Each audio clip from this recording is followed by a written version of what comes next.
By now you probably know that VPNs are extremely useful for protecting all of your devices, but with Surfshark VPN, there are over 1,800 servers in 63 countries, and because of that, you can unlock over 15 different Netflix libraries from around the world with their international servers, safely and securely. And speaking of which, once this whole thing is over and we're all able to travel again, you can use Surfshark to kind of save you if you're overseas. Like if another country locks you out of your account, Surfshark VPN can be used to get back in through their multiple servers. And it encrypts your data, so if you're going international, you don't have to worry about somebody spying on you. One subscription to Surfshark VPN and you get an unlimited number of devices to put it on, including PC, Mac, Linux, Android, even smart TVs, PlayStation, and Xbox. Get it today at surfshark.deal/geekdom and enter promo code geekdom for 83% off and 3 extra months for free. Check it out and don't miss out. Is Vegeta really on the road to being a god of destruction trained by Beerus, or at least having the god of destruction power? We found out in Dragon Ball Super Manga Chapter 68 that there are secret abilities that the gods know that Vegeta might learn from Beerus. And on this video, we're going to be discussing the possibilities and what this could mean for the future of Vegeta and Dragon Ball Super. The thumbnail art used for this video is from 2 different artists, Ade BW and Smartimus Prime, and I will leave links to their work and where to find them in the description. Dragon Ball Super Manga Chapter 68 gave us an interesting preview of things to come with the character of Vegeta and Beerus. Vegeta and Beerus had a conversation in the manga chapter about Vegeta eventually going into UI and his decision not to go down Goku's path, and Beerus revealed that there are other techniques besides UI that the gods know, and Vegeta wants to be trained by Beerus, but Beerus said, look, I'm not really the training type of guy, just watch what I do and maybe you'll learn something. So that was not done on accident, folks. That was not done as something that, is just a throwaway line. Something's happening with Vegeta and Beerus. Vegeta's going to learn something from Beerus in the Granola the Survivor arc.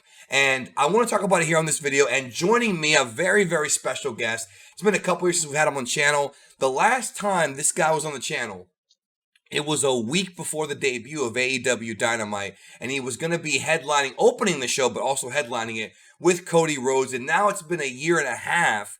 And this man is just last week was stealing the show, headlining AEW Dynamite. Probably the biggest Vegeta fan in the wrestling business. Please welcome back Sammy Guevara, bro. What's up?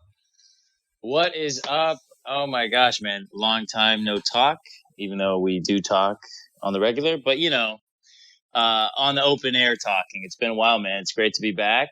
And, yeah, killing it. You gave me such a great intro. Killing it last week, as usual. You and I both know. And so do the people watching. Yes, the Spanish God, bro. The Spanish God, bro. The future of the inner circle, I would say, bro.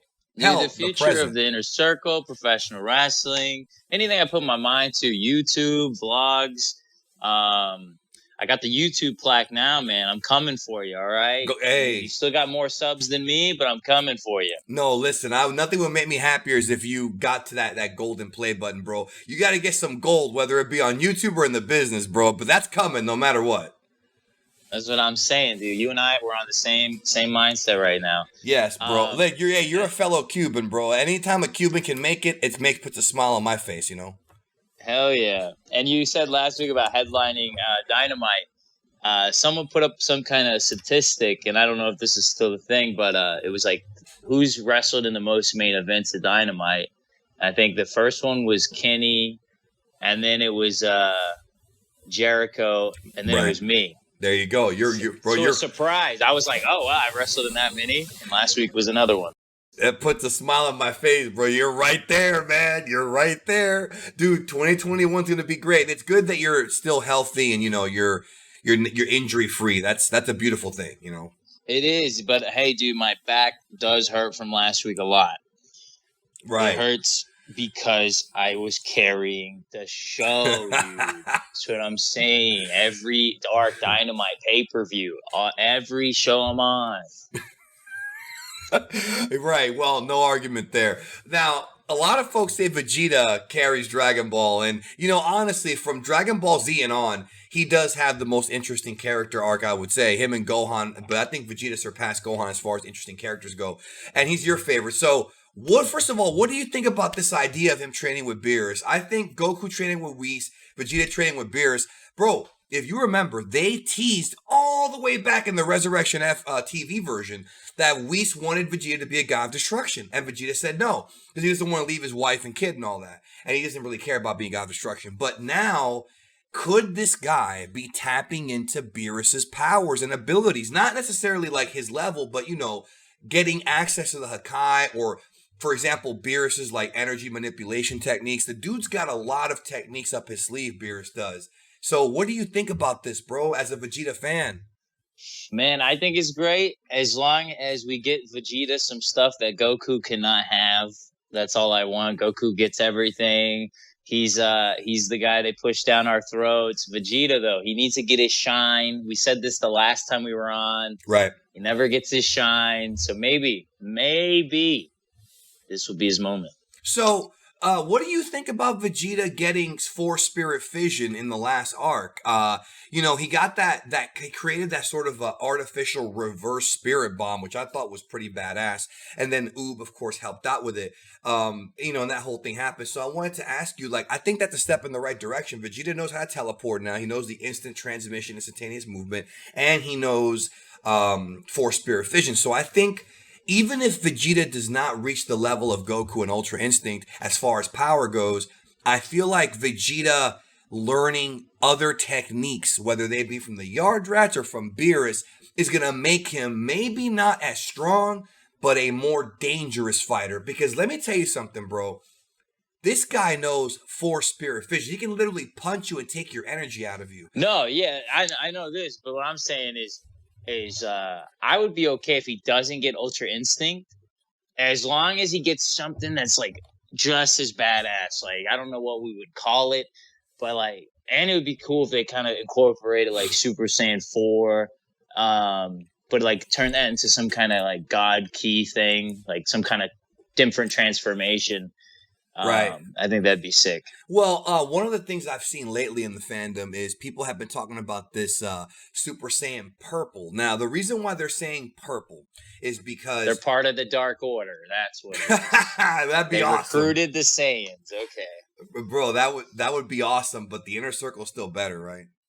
Well, dude, saying without saying, Of course, bro. Big Jake Hager probably... The power he's got, bro, that he should be in Dragon Ball, if you ask me.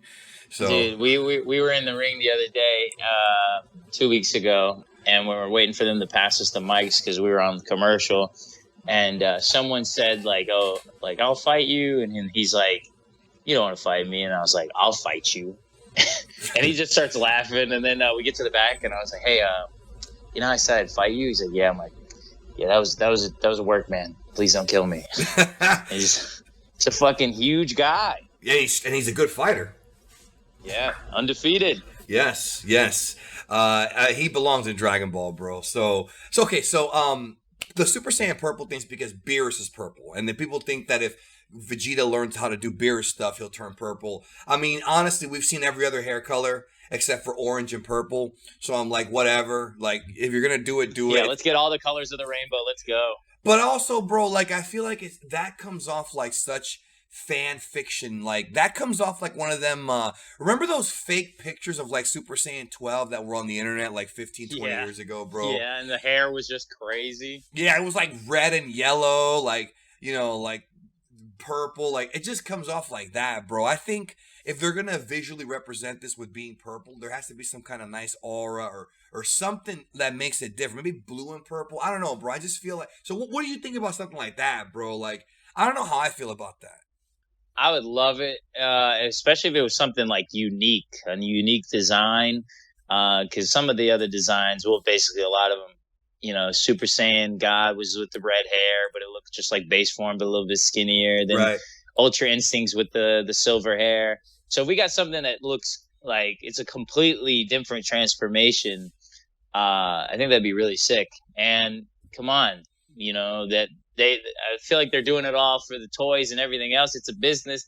how many toys would they sell if they got this Super Saiyan 4 God purple Vegeta looking character? That'd be sick. I mean, you're right, bro. Every time they change the hair color, it's an opportunity for new merchandise, bro. And it's Hey, I respect it. You know, anytime that's why I have so many pairs of gear. I'm like, I'm getting my first action figure soon, so I got all these different pairs of gear, so I can get another action figure and another action figure. bro, and you're gonna be in the video game. I know, dude. I'm so pumped for this. That video game's gonna be a lot. It looks like it's gonna be a lot of fun, bro. I really hope it is. I really do. If I know Omega's a big video game guy, and if he's involved in the creation of that game, which I believe he is, that's gonna be a real big help. I think. You know what I'm saying? Dude, speaking of Omega, did you watch the game, the little game show that Kip and him were on? No, I did not. I didn't even know about that. Okay, it was on their AEW Gaming YouTube channel. Look at me, just being a company man, plugging stuff. Hey, But, Tony will be happy. But no, Kip's like, all right, first question, am I going to be in the game? And Kenny just goes and says the most hilarious line, and he's like, well, see, the game's more for like stars and not guys who some. No, but look, then he says, and not guys who sometimes appear on Dark. Oh, my God, dude, I fucking was crying laughing. But Kip's such a great sport. Like Kip, him and I, because he told me about it before it aired, and he's like, my character in that show just became what we do on everything else. We just shit on me. Well, what's funny is, I don't know if you know this, but the match you had with Kip a couple of years ago, that's the match that I show people to introduce them to you. That's the one right there.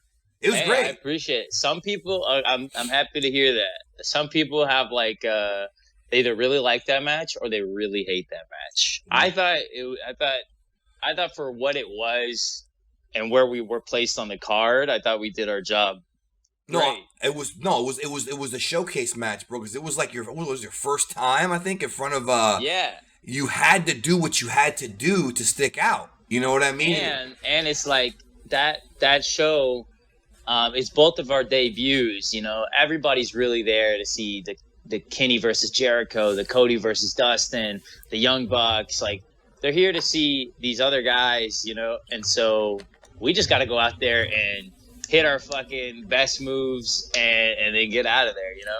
Right. Yeah, for sure. So, before we get out of here, bro, about Dragon Ball. Yes. So let's get back to the topic at hand here at ADD. Sorry, everybody. No, it's all good, bro. I love talking about this stuff with you. But so in Dragon Ball, all right. So where do you see the granola arc kind of going as far as like, obviously with like, do you think that they're gonna do fusion again? Because I think that I don't want to see that for a while, bro. I think that the idea they had in the last arc of Goku and Vegeta going their separate ways, learning their separate moves, having different trainers, having different masters. That's what I want. I think if they eventually come back together to fuse and make like an Ultra Instinct Gogeta with Force Spirit Fission, nobody can stop them. But that's later. That's like when they face off against like, you know, an evil god or something. Like the later, when they have like a real major threat coming. We haven't seen that yet. Yeah. No, I would love if they didn't do it for a while too, because it always feels to me it's like, why didn't we just do that from the beginning? Because it's like it's always when they get together, they're just so powerful. Whoever they're facing is just gonna, you know, they're gonna do the job. And so and it makes me feel almost like, wait, why did I watch 30 episodes when we could have just killed this guy 30 episodes ago if you guys just would have fused? So I would love if they just didn't do it. Or if they did do it, just to contradict what I just said, right. I would love if it's Ultra Instinct Goku and Vegeta with this new purple. The Beerus power.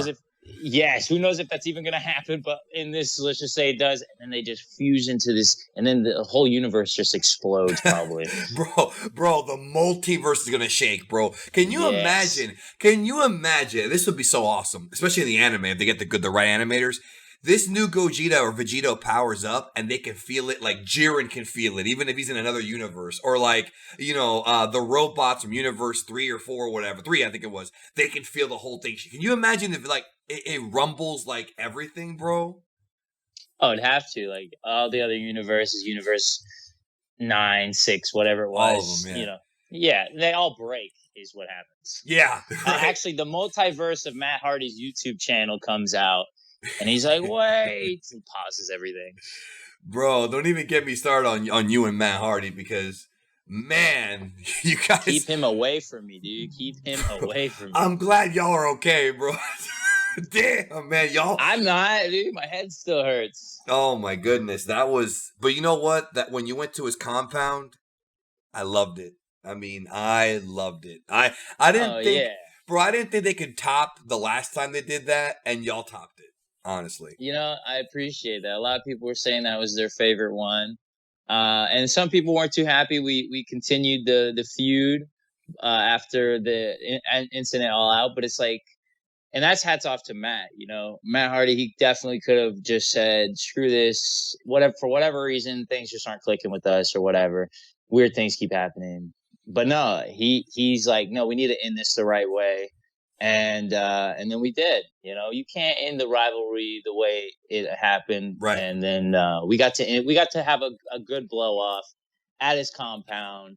That was a cool moment for me as well. Growing up, fan of him and his brothers, and getting to go to their house and freaking have a crazy match. It was awesome. I hit him with a swanton bomb too, off a ladder through a table. I loved it. Yes, in his little garage area, it was great. Yeah. So, all right, we're gonna close out. But everybody, if you want to see Sammy Guevara, check out AEW tonight at 8 p.m. on TNT, and every Wednesday night he's on there. Usually in a spotlight match every single week, pretty much. So check him out there. And once this whole COVID thing is over with, AEW will go back to touring around the country again. So make sure you check out AEWwrestling.com for tickets whenever that happens. And that way you can go see Sammy live in person. That's right. That's right. And if for whatever reason I'm not on Dynamite, on the far chance that I'm not, since you're on YouTube already, I have a great YouTube channel. It's called a very creative name, Sammy Guevara on YouTube. Wow. And you can subscribe. Like I said, I got this plaque. I'm trying to catch up, you know, in subs. So if you guys subscribe, it'll help me get closer and closer. Yes, folks. I will leave a link to Sammy's channel in the description, and I'll leave one probably in the pinned comment. And thank you for being here, bro, and talking Dragon Ball with me. Thank you for having me, and hopefully we can do this a lot sooner than another year and a half or whatever. No, I hope so, bro. Especially when you win that title, bro. We'll come back then. Oh, for sure. And hopefully that's a lot sooner than later, too. No, I'm sure it will be. All right, we'll talk to y'all later. Oh, one more thing. Leave a comment with your thoughts on Vegeta, and we'll talk to y'all next time. Yeah, let me know. Let me know in the comments below. What do you think of this idea? Is this like Super Saiyan 4... Beerus looking transformation? Is that a shitty idea of mine, or maybe you're feeling it? I don't know. Let me know. I think a lot of people are gonna like that one, as long as it's different from UI. So, all right, We'll talk to y'all later.